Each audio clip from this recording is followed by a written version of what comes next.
Good morning my dear students. జై Gurudev economics స్వాగతం. ఈ సంవత్సరం మనము అంటే 2026-27 అకాడమిక్ ఇయర్కి సంబంధించి ఫస్ట్ ఇయర్ సిలబస్లో కొన్ని మార్పులు చేయడం జరిగింది. టెక్స్ట్ బుక్లో కూడా మార్పులు చేయడం జరిగింది. 10th లెసన్లో మనకు ఇండెక్స్ నెంబర్స్ ఒకటి కొత్తగా యాడ్ చేశారు. మిగిలిన రిమైనింగ్ అంతా 10 చాప్టర్స్ యాజ్ యూజువల్గా ఉన్నాయి. అదేవిధంగా థియరీ ఎగ్జామ్స్లో క్వశ్చన్ పేపర్ ప్యాటర్న్లో ఈ 80 మార్క్స్ థియరీకి స్టూడెంట్ యాక్టివిటీ అనుకోవచ్చు, పర్ఫార్మెన్స్ అనుకోవచ్చు, లేదా ప్రాక్టికల్ వైజ్గా అనుకోవచ్చు, ఒక రికార్డ్ రాయాల్సి ఉంటుంది.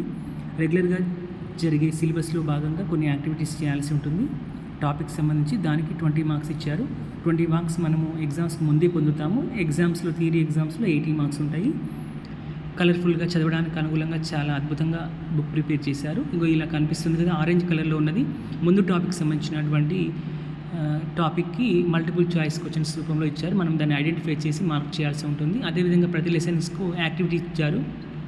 వాంట్స్ ఉందనుకోండి, 20 మెంబర్స్ స్టూడెంట్స్ యొక్క కోరికలు తెలుసుకొని వాటి క్యారెక్టరిస్టిక్స్ అనాలిసిస్ చేయడం. అదేవిధంగా ఇన్కమ్ అండ్ వెల్త్ ఉంటే 5 ఫ్యామిలీస్ ఇన్కమ్ తీసుకొని మనము ఎగ్జాంపుల్గా అనాలిసిస్ చేయడము.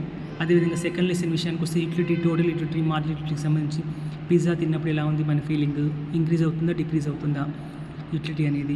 అదేవిధంగా ఐస్ క్రీమ్ తిన్నప్పుడు, వాటర్ తాగుతున్నప్పుడు, కాఫీ తాగినప్పుడు ఎలా ఉందనేది మనము డిస్కస్ చేయడం జరుగుతుంది. ఈ విధంగా ప్రతి లెసన్ వెనకాల మల్టిపుల్ చాయిస్ క్వశ్చన్స్ ఉన్నాయి టాపిక్ వైజ్గా. అదేవిధంగా యాక్టివిటీస్ కూడా ఉన్నాయి. చాలా బాగుంది, అర్థం చేసుకోండి.